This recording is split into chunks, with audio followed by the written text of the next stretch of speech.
to the Dungeon Plunger Podcast.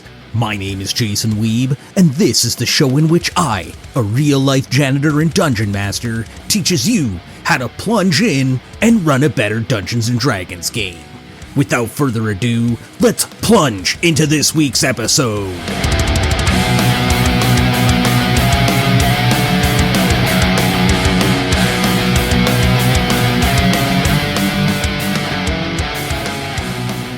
What's up, Dungeon Plunging Union members? Welcome to episode 25. We've made it to a quarter of a century of episodes. I don't know if that's how you say it, but that's how I'm gonna say it. Whew. I know. Y'all in your cars, on your way to work, maybe you're on your way home.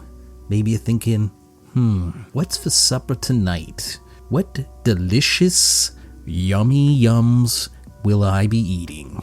Maybe not. I'm not telling you what to do, guys. Maybe some of you are getting ripped and getting swole at the gym, doing your squats.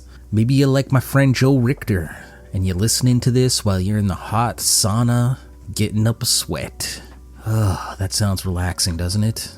Talking about sweating in a sauna, I played in another one of Jason Connerly's Barbarians of Lemuria games, this time a urban setting, and we visited a sauna where we had to face off against the leader of the Thieves Guild. It was pretty awesome. Not gonna lie, I did get a little bit crazy in that session. Let's just put it this way. My graphic description of my naked Conan-esque barbarian were perhaps a little bit too graphic. And perhaps I took things a little bit too far when it came to prison pockets. But let's just put it that way. We won't go too deep into that. Nobody needs to hear that story. But I did want to thank Jason for an awesome game, as well as playing with the almighty Joe Richter and David. Unfortunately, Ray Otis wasn't able to make it this time, but who knows? Maybe there'll be a next time. Honestly, I thought this was all going to just be a one-shot, but apparently Connerly's figured out a way to sneak me into a game. But that's cool, because I've really been enjoying Barbarians of Lemuria. Pretty neat system, 2d6 style. I haven't really dug too deeply into it, so I'm not sure how it compares with Cepheus Engine or other 2d6 style games, but it seems pretty compatible from what I can see. Monday, normally this isn't my week to play games. However, on Monday, my youth group has a new person that they were like, hey brah, maybe we got this guy, he's kind of interested, we're not sure. Maybe we could, bust out a one-shot for him. And I was like, who am I? I can't say no.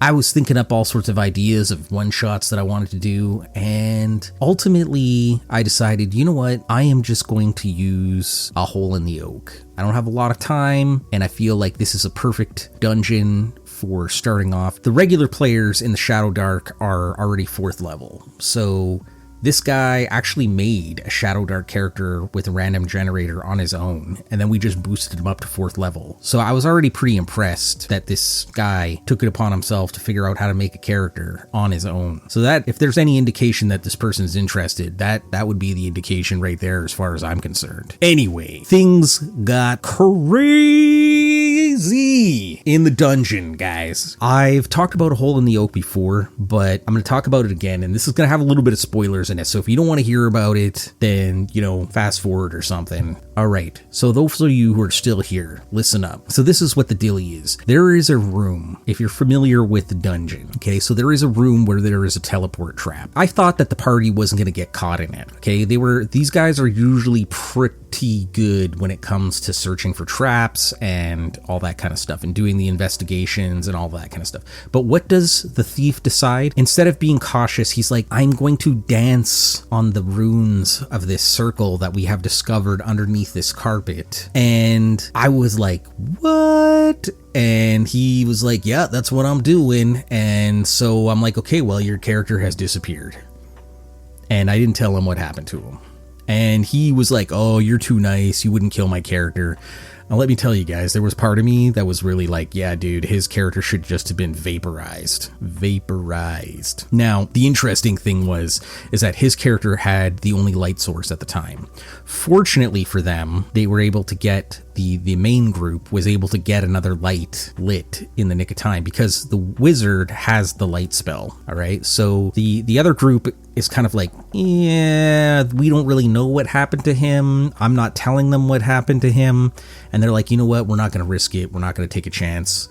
And so they just carried on. That wasn't super crazy to me because the other group that I ran through this also ended up getting split up at this teleport circle. And I don't know if this has happened in other people's Hole in the Oak games. I would really love to hear about it because honestly, it's one of those things that instantaneously splits the party. As soon as one person goes, I'm sure if you're playing with OSE and you're a first level character, you're pretty much dead unless the rest of the people follow you. That's the way I see it. Anyway, the rest of the group leaves the rogue, figuring he's a goner, and they continue to advance through the dungeon. And they keep hearing this sound of like either wind or rushing water to the north. And so they're like, well, that sounds interesting. We should go and check that out. And as they're advancing, I tell them that they hear the sounds of voices, kind of like grumbling and stuff like that.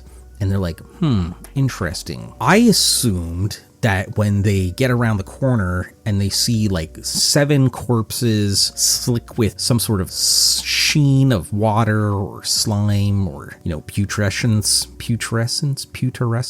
you know what I'm saying, and covered in some sort of like seaweed and stuff, that they would be like, yeah, we're not gonna go down there. But they did, except for the gnome and their badger. They stayed off to the edge. Meanwhile, the new fighter, who's never played D&D in his life before, and the wizard decide that they're going to investigate these corpses. At which point, these corpses rise and start attacking them. Surprise, surprise, turns out that they're ghouls. So the wizard decides that he's going to use the Burning Hand spell, which in Shadowdark essentially causes a radius burst of fire, and he rolls maximum damage, killing the badger in the process, doing 6 damage to like all the party members that are there except for himself. Does a lot of damage to the zombie or to the ghouls, but the ghouls are still alive. The gnome is also on fire and they're all freaking out. The wizard gets attacked by one of the ghouls, gets paralyzed, and I roll like 4 turns that he's paralyzed for,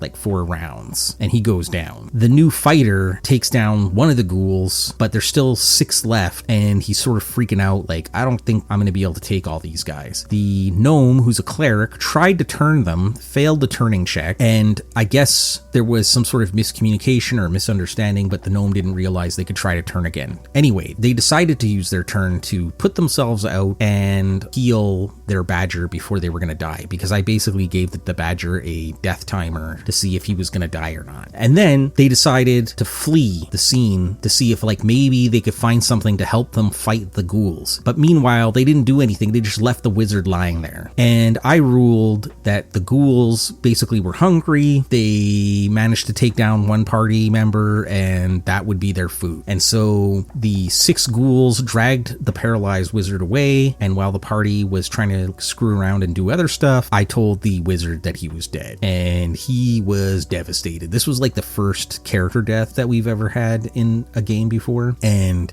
he was like, would it be weird if I made another wizard that had all the same stuff like the way my wizard is now? And I'm like, well, I mean, look, dude, I'm not gonna say you can't do it. You wouldn't be the first one to be like, Joe Plate Mail 2, but maybe you should try out something new, you know what I'm saying? But yeah, he was pretty hard hit. Meanwhile, the rogue is all alone, and the torch timer has been going on. So light, regardless of the source, lasts an hour of real time in the game.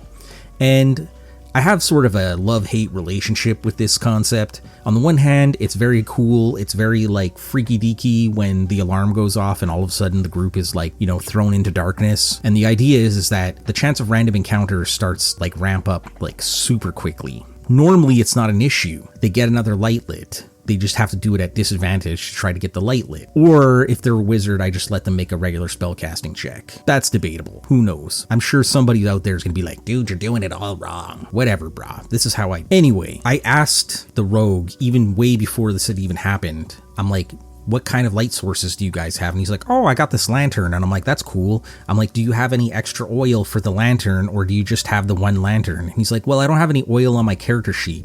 I'm like, okay, well, I'm going to say that the oil is in the lantern, but that's it. So once that hour runs out, you're out of oil, and that'll be it. You can always buy more if you want before you go, but they did not. So the rogue's lantern goes out, and now he is in the dark. The really funny thing is that at one point, one of the rooms that he goes into has a corpse of a lizard that is being eaten by fire beetles. The interesting thing about fire beetles for this particular group is that during an encounter in Barrow Maze, they went up against a bunch of fire beetles and got their butts handed to them. So now they are scared shitless of fire beetles. It is super hilarious to me to think that this group is so afraid of fire beetles, but that's what it is. So when he saw the fire beetles, the one thing that could potentially have saved him in that instance, he ran away from.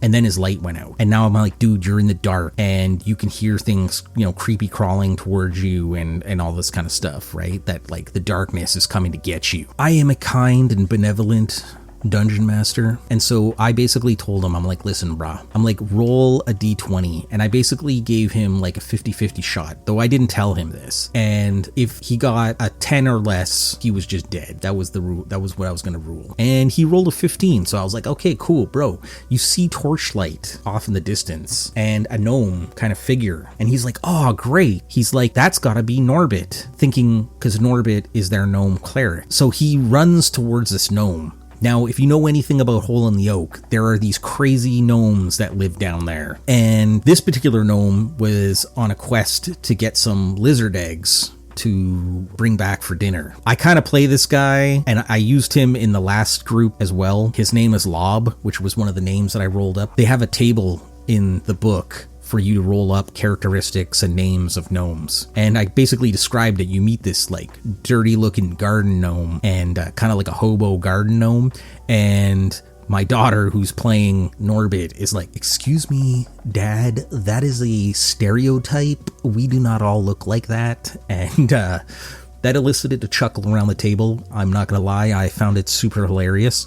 But yeah, so Lob, I kind of play him like he's Beavis from Beavis and Butthead, if you know what I'm talking about. And he's always like, hey there, how you doing, buddy? So my name's Lob, and I'm kind of like on a mission to get some lizard eggs right now. So like maybe like you could, we could like do that together. And the rogue is like, but okay, dude, that's cool. I'm glad that you're on this mission and everything, but I kind of want to get out of here. Like, do you know how to get out of this dungeon? And he's like, oh, yeah. I totally know how to get out of this dungeon. It's like, don't worry about it. But, like, seriously, I need to get this egg. So, like, you help me get the egg, and then I'll, like, help you get out of here, right? There was much hilariousness that ensued. That's where we left that. Anyway, you can come back now. We're not talking about Hole in the Oak anymore. Other thing that we got going on in the Union is we have a mimic toilet dice jail in the works, and I'm super excited for this. Gonna see what the situation is, but yeah, we're gonna get this thing 3D printed up, and then I'm gonna like take some pics of it, maybe get it painted up and put it onto the Instagrams, and then we'll figure out what we're gonna do from it there. But basically, we're gonna have a place where you can put your shitty dice, and from what I've seen so far, it looks pretty awesome. Also, I'm trying to convince Kevin to create me a little Hecktor, so a little dude with a plunger. So we'll see how that goes. In other news, I will be headed to the Montreal Comic Con this year. I got a 3-day pass. I'm gonna do some gaming. I'm gonna, check out the vendors hall and hopefully not spend too much money, But I'm pretty excited. Gonna be at the Palais de Congrès au Montréal. So if you happen to be in Montreal during that time and you want to hook up, shoot me an email at the Dungeon Plunger Gmail account and, we'll coordinate, bros. It'll be cool. Also, I've got all sorts of interviews lined up and or recorded already. Now, one of them, okay, so this isn't somebody that I actually have recorded yet. I had asked some people and I was like, hey guys, what kind of people would you like to be interviewed? Because I've been really enjoying doing the interviews. I almost enjoy doing the interviews more than I enjoy doing the regular podcast. Because now I get to talk to all these people and ask them all sorts of cool questions and be like, dude, that's amazing. I don't know how you guys feel. You should let me know. You can send me a message on SpeakPipe, link in the show notes, as always, or send me an email. Dude, the DP email really needs some love, okay? Send me your crazy stories. Send me your nudes. Send me, I don't know. Don't really send me nudes, though, because that's weird. Yeah, but, let's get that, let's work out the DP mailbox. You know what I'm saying? Anyway, one of the people that I would love to interview, but I have not been able to find, any trace of, which leads me to believe that they may not even be a real person. I almost feel like this might be the Superman secret identity of OSR community, but I have Gunderholfin here. This is a big, humongous mega dungeon. According to the back, it says it's got 10 main dungeon levels consisting of 22 sub-levels and numerous sub-areas. Do you hear that? Numerous sub-areas. With approximately 930 keyed locations, all detailed in 40 maps. Dude, it's got one demiplane level. Just one? Come on, guy. 32 encounter tables with full monster stats for each level of the dungeon and the surrounding lands. A mini campaign setting insertable into any existing campaign that includes a detailed overview of Longfelt, a nearby city, complete with NPCs, including possible patrons for PCs, places of interest, encounter tables, and rival factions. Yeah, man, this book, I've had it for a while. It looks pretty rad, and I'm kind of I would like to talk to G. Hawkins. Does anybody know who G. Hawkins is? Can somebody get me a line to G. Hawkins? Paging G. Hawkins. Paging G. Hawkins. That is G as in golf, and Hawkins as in, what is the H? Helicopter? Listen, I know some of you all got some military background. Let me know. Hopscotch? Hammer. I know it's something stupid. Homer? It's definitely not Homer. Anyway, you know what I'm talking about. So if anybody knows about G. Hawkins, anybody knows the story there, I would love to know that. But, while I do not have an interview coming up with the G to the H. Hawkins about the G to the N Gunderholfin Mega Dungeon, I do have an interview coming up this Monday with Matthew Sprange, the man behind Mongoose Publishing, and we talk about Traveler and all that cool stuff. We talked about the early days of Mongoose and the D20 boom, and listen in on Monday. It's going to be delicious. It was a wonderful interview. Matthew is a very generous and amazing man, and Mongoose is a pretty solid company. And I'll just give you a little teaser, man. I asked him about, what he felt about Cepheus Engine and all of that kind of stuff, and he was very forthcoming. Like I said, you want to hear about Traveler, you want to hear about the history of Mongoose and where they're headed, because listen, we talked a little bit about that too, bro. We talked a little bit about some upcoming stuff. I talked a little bit about Twilight 2000. We talked about Dark Conspiracy. It was fabulous, okay? Keep your ears perked. Keep them down close to the radio waves. I got some calls that we got to take, and let's get into that. Let's take a little stroll down the street to the Mimic Mailbox. I don't know why I have to say it like that all the time, like I'm Dr. Evil or something like that. Mimic Mailbox. Is it an evil Mimic Mailbox? Does it have $1 million in it? I don't know if you can actually, if this had been on YouTube, which it's not, But if it had been on YouTube, you would actually be able to see me doing the little pinky thing near the edge of my mouth.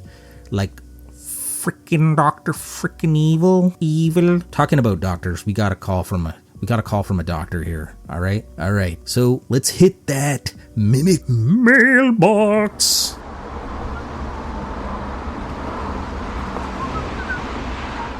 Special delivery! Oh God! Oh God!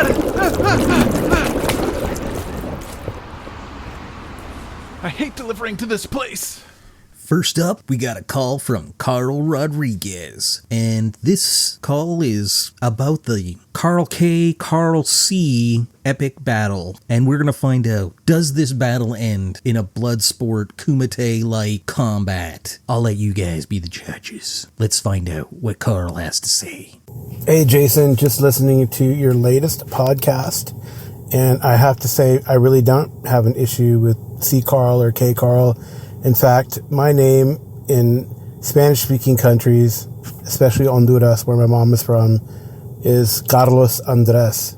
So to the C, I'm named after my grandfather, my mom's mother, who's named Carlos Arturo. So Carlos is a family name. But they wanted me to be a little different, I guess, and put a K in front of it in sort of the German type spelling, which is interesting, and there's probably a story there that I'll have to ask my mom to tell me again.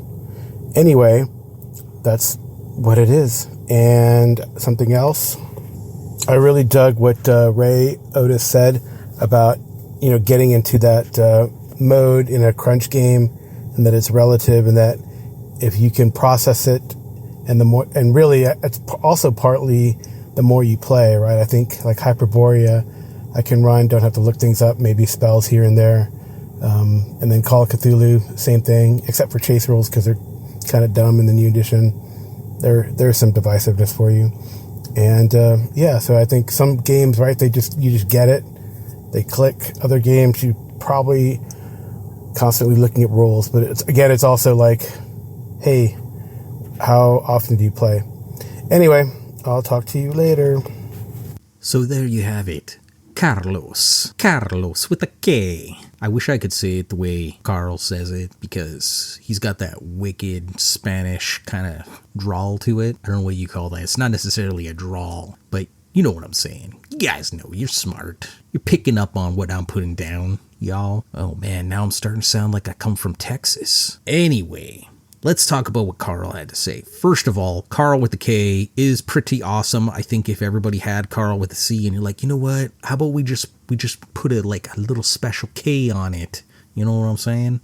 That'll be pretty awesome. So I'm down with that. Ray Otis is a freaking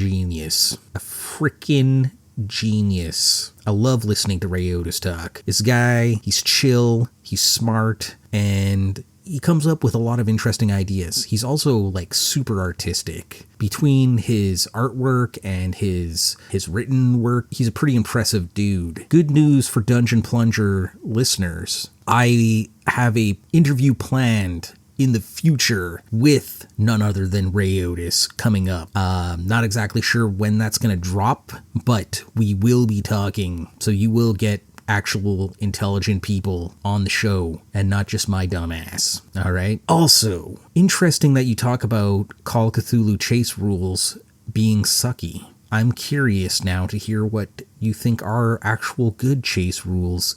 Maybe we have a whole new divisive topic to deal with now. What are some of the coolest chase rules that you guys know of? Send them in.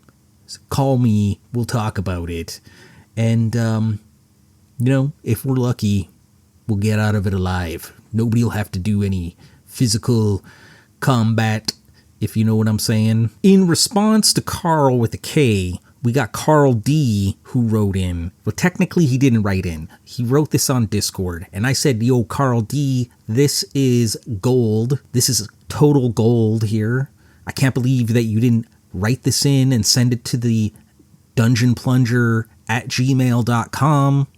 Instead, you decided to put it behind a wall where not everybody's going to get access to it. So I said, brah, can I read this on the podcast? And he was like, dude, of course you can read it on the podcast. You don't need my permission to read my stuff on the podcast. Technically, that he did not say that. Sometimes I don't even understand. I just make up shit. Okay?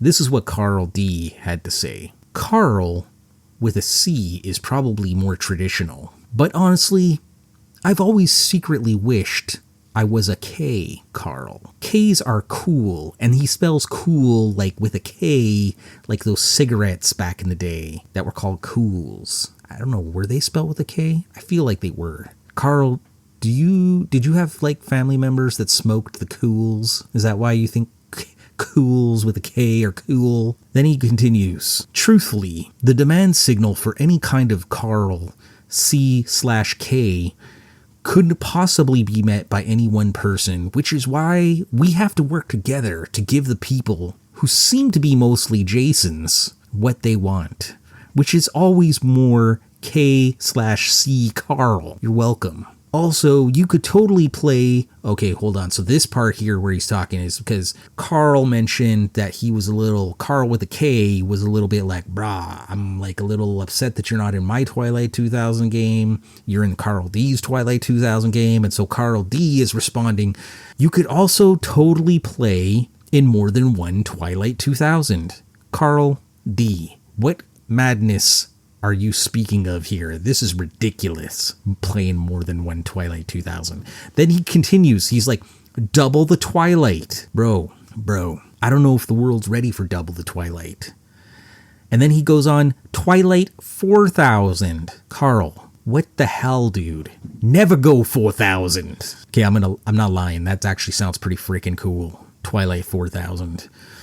I feel like this is the game that Carl D needs to create. He needs to put the Twilight 4000 into the world. Write the game that you want to see. That's what I always say. I never say that, but I am saying it now. It's now a full-fledged Dungeon Plunger motto. Write the game that you want to see in the world. And then he's got this little asterisk here. Note, there are two types of Twilight. One with vampires that sparkle. Okay, no, he didn't say that part. I added that in there. Because I can't help but think every time, I feel like, those books and those movies ruined it, man. Now all I ever think, Twilight actually sounds freaking cool. Like it's one of those words where you're like, whoa, Twilight.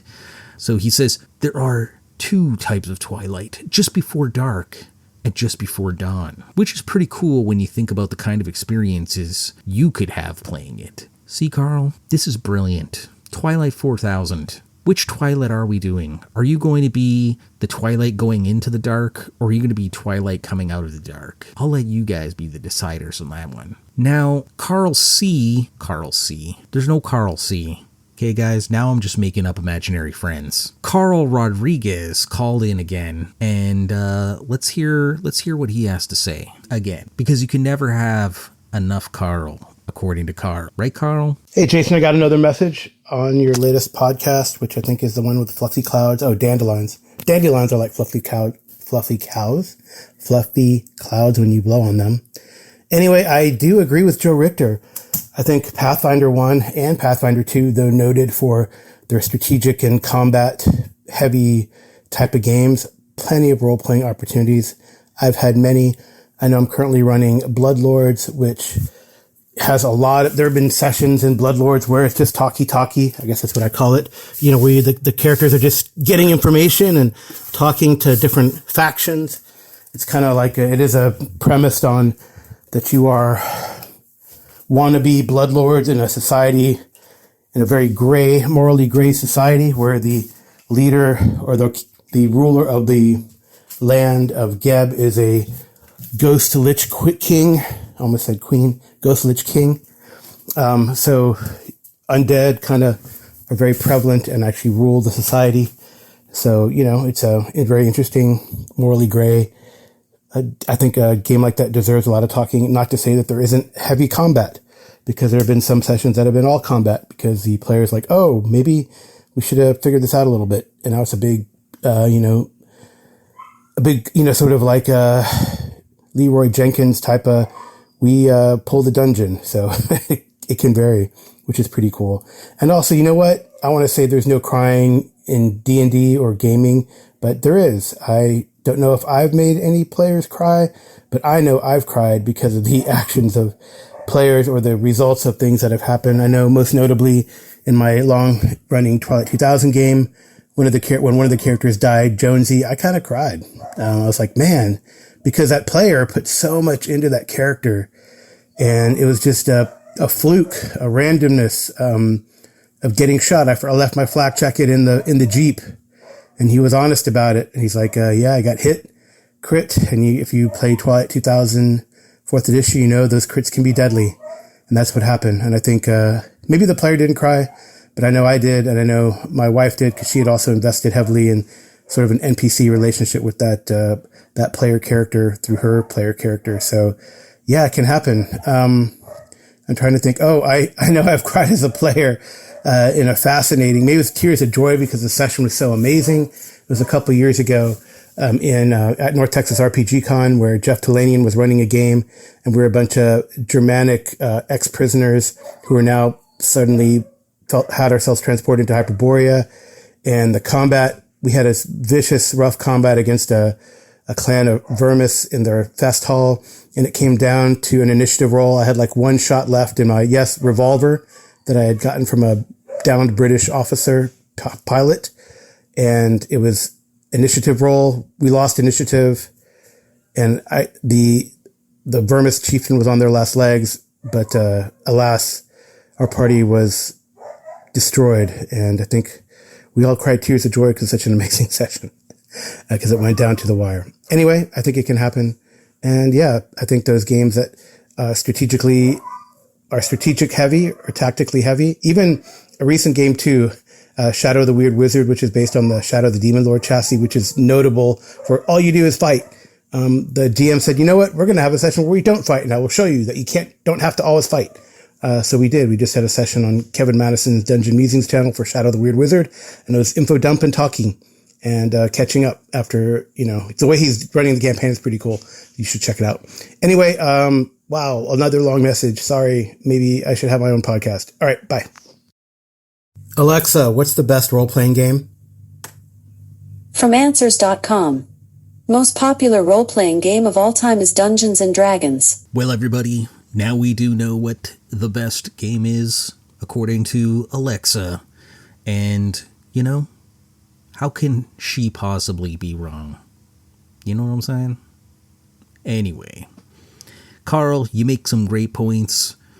When you talk about the Bloodlords campaign and you say, the players are a bunch of wannabe Bloodlords in a morally gray society, I can't help but think that that's not too far from where we are today in our own real world time. But like you, I do call it talkie-talkie. And you know what? I don't know who said that there's no such thing as no crying in D&D, but I think it's fabulous. I think we all need to get in touch with our emotions. We need to let it out. They say that salt water is the way to healing, whether it's tears or it is the sea. Now, I don't know who said that. I don't know how true it is, but it seems like it's logical, if you ask me. Brah, I would love to play in a Hyperborea game with Jeff Talanian. I also really would like to go to North Texas RPG Con one day. I hear it's freaking awesome.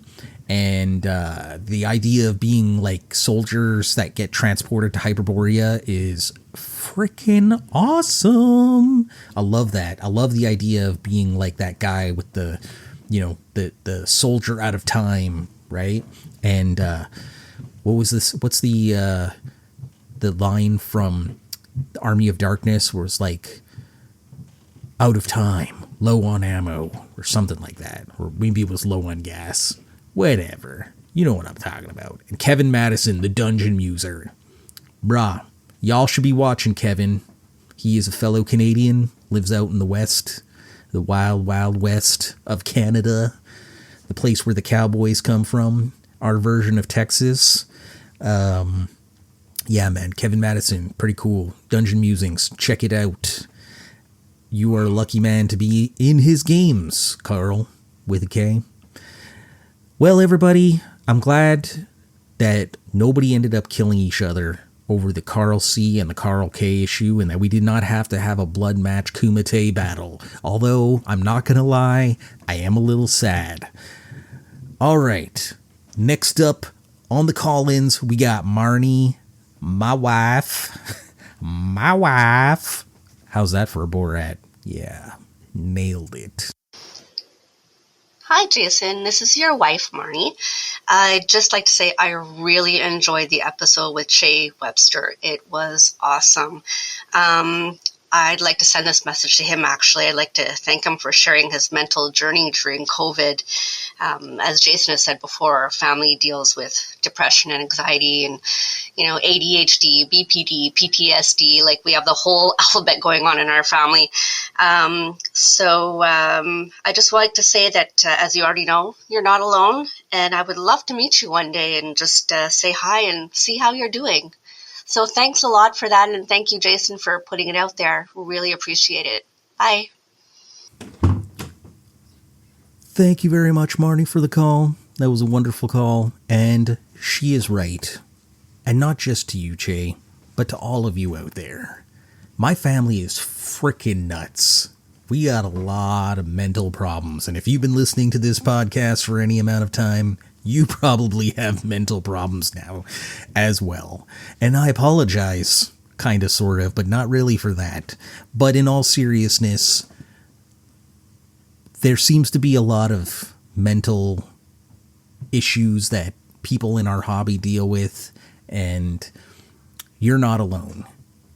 Reach out, send me a message, hang out on the Roleplay Rescue Discord, or reach out to one of your friends, or, whoever you need to do whatever you need to, because you only got one shot at this life, baby. And, you don't need to suffer or feel like you're alone. Alright? So, now let's move on to something maybe a little less serious than mental health. Hey, Jason, the other Jason, making a boring call from the car because I'm not Carl with a K. But I did want to mention, Carl, you're talking about the temperature in your car. OSHA recommends the temperature in occupied space be between 68 and 75 degrees. Now, to me, 75 might be a little bit high, but there you go. Okay, end of this boring call from this boring person in a car. Yes, none other than Jason Connerly, providing important safety advice to all of you in your cars. Remember, you don't want to die in the car due to the heats, okay? So, thank you, Jason, for that call. Really appreciate it. You ain't boring, my man. You're not boring. Alright? And for all of you out there, you should listen to the Nerds RPG Variety Cast, because I was on there with the Connerly, Jason Squared, doing some talking, and that's not all. That's not all, my friends. There's more. There's more Jason Squared out there, alright? So you just keep your earballs peeled. Anyway, that's all the calls we got this week. Thank you, all of you guys. Carl Rodriguez, Carl D., and Marnie, and Jason C.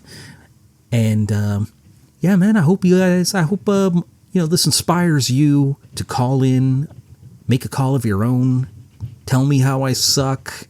Tell me how I'm awesome. Tell me, I'm actually very curious to hear about your chase things. Tell me, I want to know your chase rules. What's your best chase rules, okay? Now let's move on to the main topic.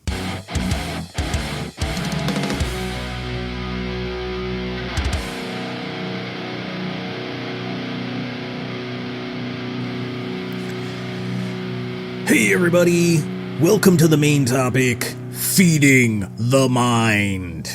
This was something that I wanted to talk about on the last episode, but we didn't get a chance to do that because I had so many call-ins, and I was like, oh no, too many calls, how are we gonna talk? I don't want this to be like, I'm getting crazy. One of the things that we need to know as game masters, and players as well, is about feeding our minds.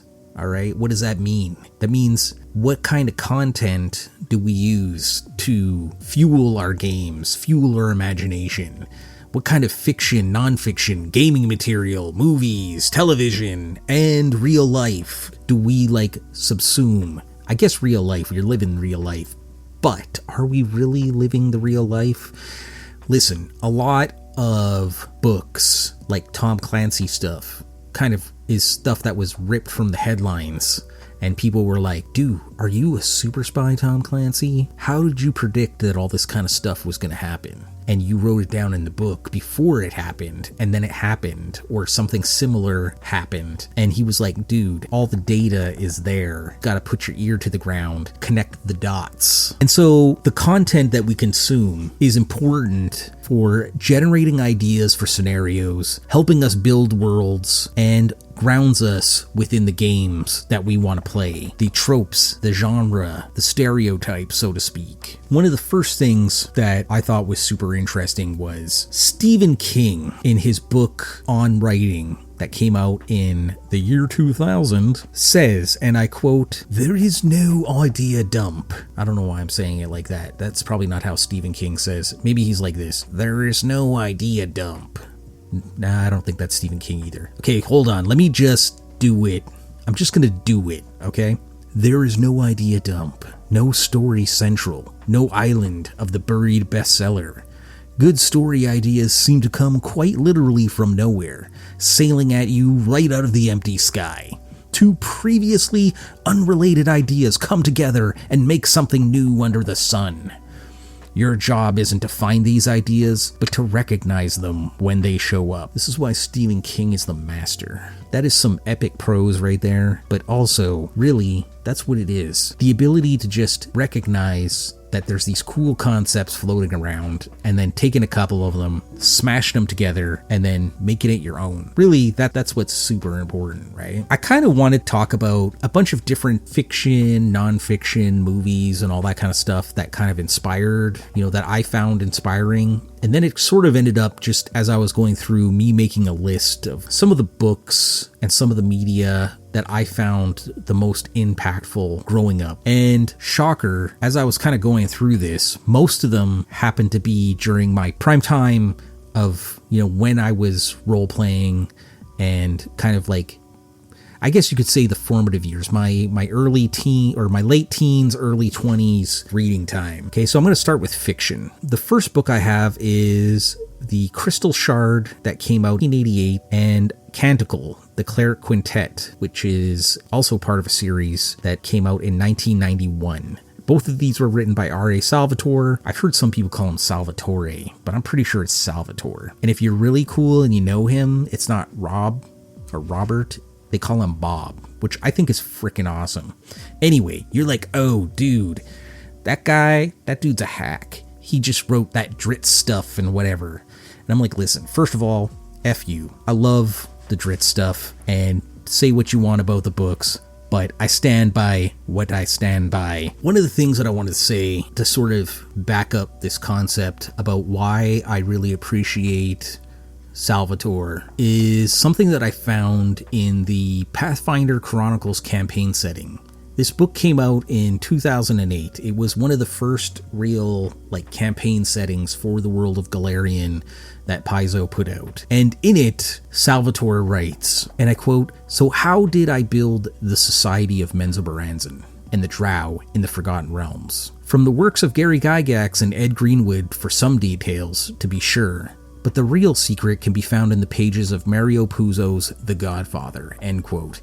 Holy crap, dude. I remember reading that. That was a revelation. This idea of these warring families against each other that had some kind of a code, but basically weren't opposed to being deceptive and manipulative and, wiping each other out. And to me, you can see the correlation between the idea that was spurred by The Godfather and what ended up coming out in the pages of Salvatore's work. There's similarities, to be sure, but you would never say that these two things are the same. That, oh my god, like this is just The Godfather, but with dark elves. Talking about the Crystal Shard, to me, the Crystal Shard felt like a very swords and sorcery styled story. I felt like this was the kind of D&D game that I would love to be able to play in, and I loved all of the characters. The only character that was really like not great in that book was Cadibry, who is a very, very poor one-dimensional character of a woman. And I believe that Salvatore realized this later and, went to efforts to fix it. And he admits that. Otherwise, everything about this book I really, really enjoyed. And I kind of wanted to talk about some of the other books. And I have a lot of non-fantasy fiction that really inspired me, and same thing with a lot of the movies and stuff that I watched as a kid. Starting with The Gunslinger. The Gunslinger by Stephen King came out in 1989.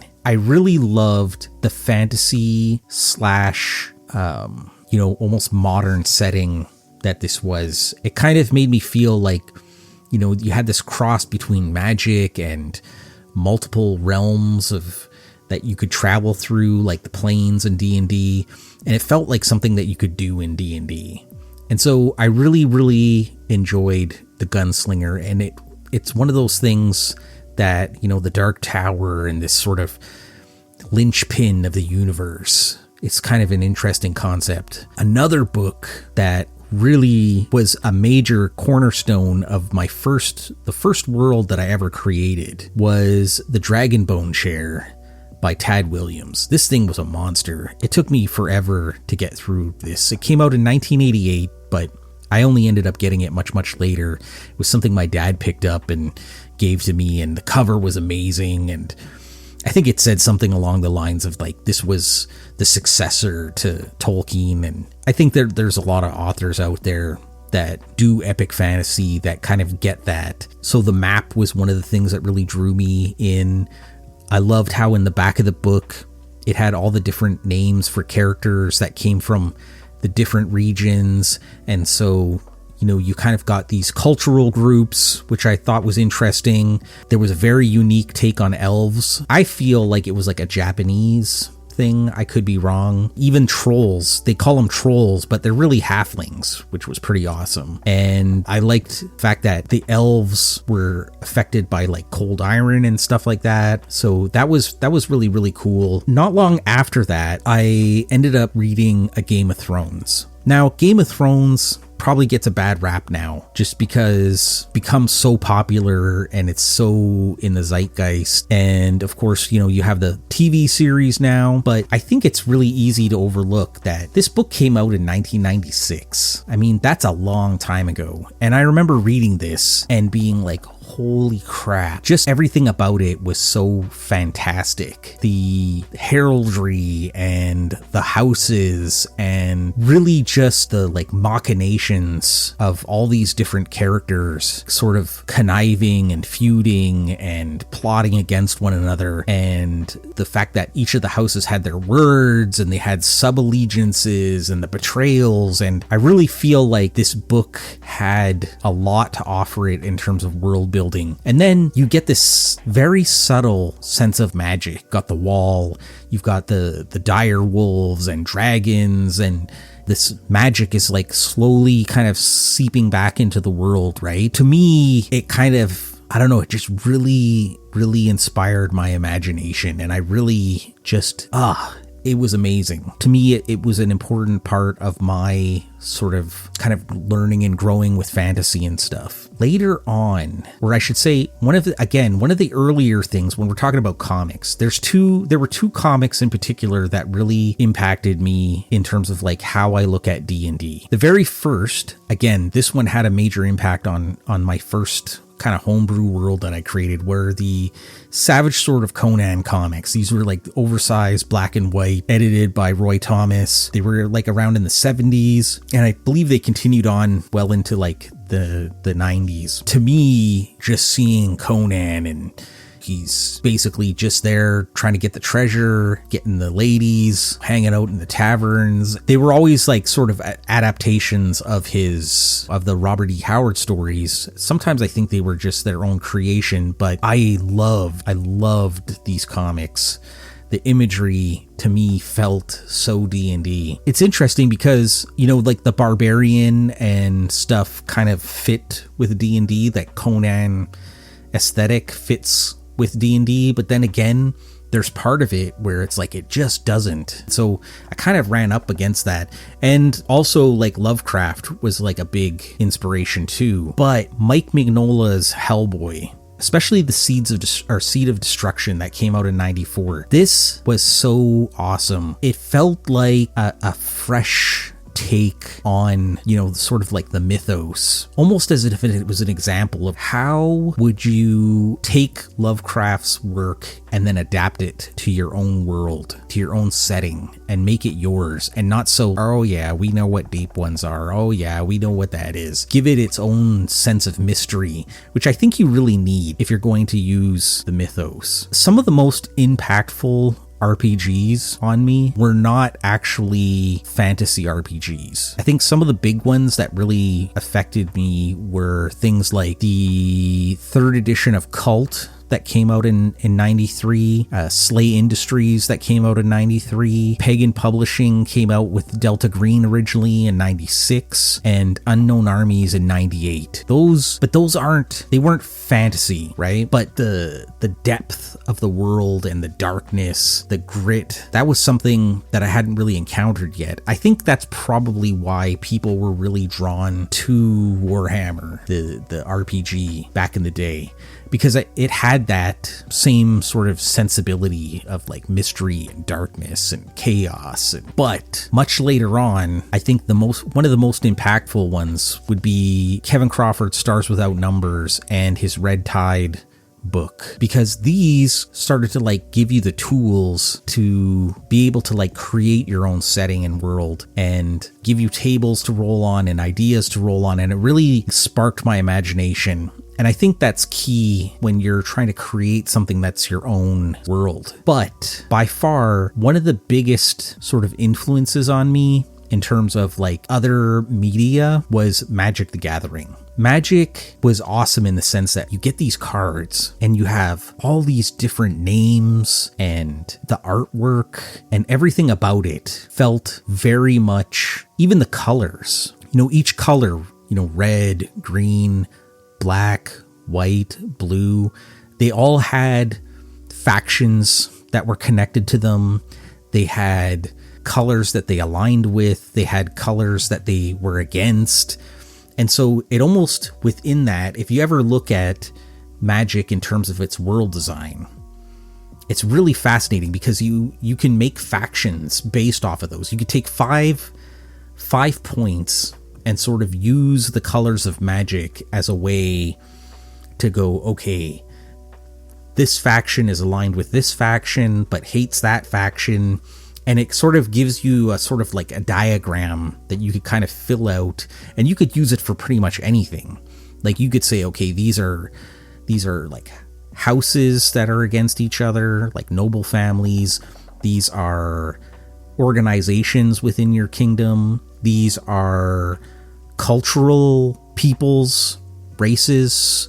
So like, maybe 5 different factions of humans, 5 different races. So elves, dwarves, humans, halflings, orcs, etc. I mean, you just can go through and choose whatever you want, right?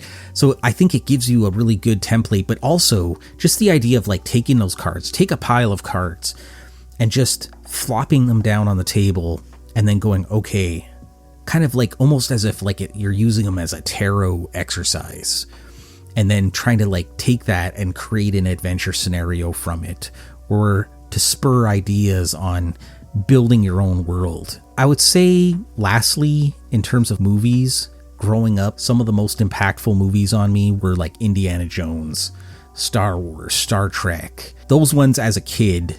But then later on, Aliens was back then, but like The Mummy, that huge. To me, that felt like a total Call of Cthulhu, but also very much D&D. I remember watching The Mummy and then creating a Egyptian-styled pyramid for my players to go through. Again, these are just the ones that I've taken from fiction that are fantasy fiction and fantasy games. But I think that the most interesting thing is when you take something that's not fantasy, much like how Salvatore took The Godfather and transformed that into, a very iconic Forgotten Realms entity in the families of the Drow of Menzoberranzan and the Drow in Forgotten Realms in general. And so, figuring out how can I take a D&D style trope and apply that to something that my players might not necessarily know about. The problem with fantasy is that if you're playing D&D, chances are your players are probably into that same kind of fantasy. They're probably into the same kind of television, the same kind of books. So trying to find something that's not necessarily either something in the mainstream or something that's completely separated from it, and then using that as an inspiration to provide a new twist on an old concept. This has kind of been all over the place. I ultimately just kind of wanted to talk about feeding the mind, providing the ideas, and then sort of thinking about that and about how to create your world, but also giving you that sense of like, well, this is how you would act in that world. How do the characters act in a Game of Thrones? And how do they treat each other? And that's sort of like, you can tell your players, hey, this is the kind of expectations of this world. That's all I got for this week, guys. Thanks for listening. Tune in next week. Until next time, plungers up.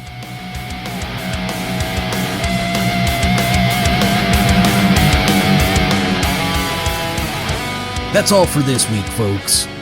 Music and stingers by Reed Reimer of Fable Factory Studio. Cover art by John McNally. And a special thanks to Edward Vallee, the voice of Hecktor. Greetings, listener. This is I, Hecktor, the real dungeon plunger, not that milk drinker Jason. We in the dungeon always appreciate whatever love you can give us. So please, share the podcast, send your messages, and do anything that will unclog our algorithm. We really appreciate it. Plungers up!